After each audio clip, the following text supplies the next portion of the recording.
Today I'm going to show you how I connected my chunky granny squares together.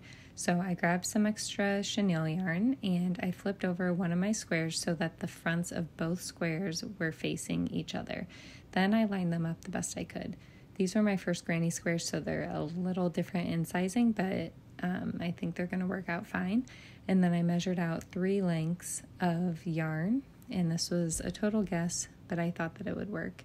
So then what I'm going to do is simply weave this yarn back and forth through the outside loop of each of the granny squares. So we're technically going through only the back loop of each of the crochet stitches.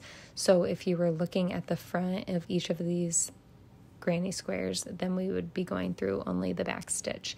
So with the chenille yarn, it can be kind of tricky to keep track of which loop you're going through, but you just have to kind of do the best you can, and thankfully this yarn is very forgiving. So as you can see, I have some extra yarn. I'm just going to pull on the ends here and kind of tighten that up a little bit.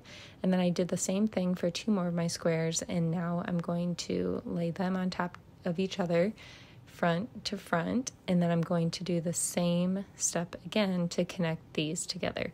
So I'm just using the extra yarn that I had coming through the center to connect them, and as you can see, I'm trying to figure out which one is the back part of my stitch.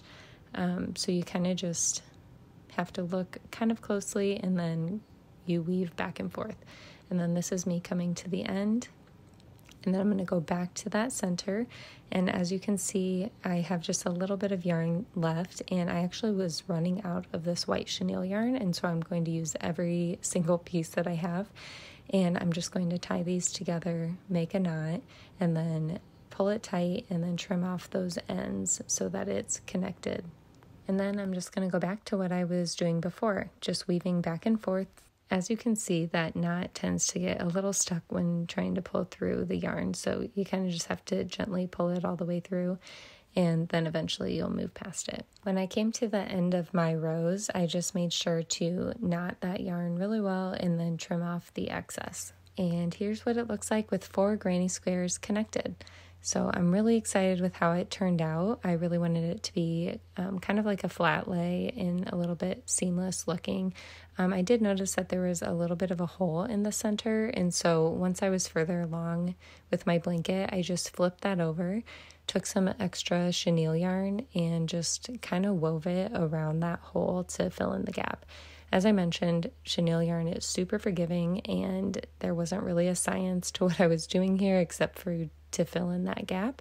And then I just tied the yarn together and knotted it and trimmed off the end. Then I made sure to go to the ends of all of my yarn and knot them to make sure that they didn't come unraveled, and then just trim off that excess yarn. I also went to another spot on my blanket and needed to fill in the gap, so I noticed that these 2 granny squares just weren't fully connected all the way to the edge of the blanket, so I took some of my extra yarn and just wove it around that outside stitch and then knotted it again and trimmed it. And here's my finished granny square blanket. I'm truly in love with how it turned out, and if you don't have your tutorial for how to make these chunky granny squares yet, it's available on my website now at staycozyco.com.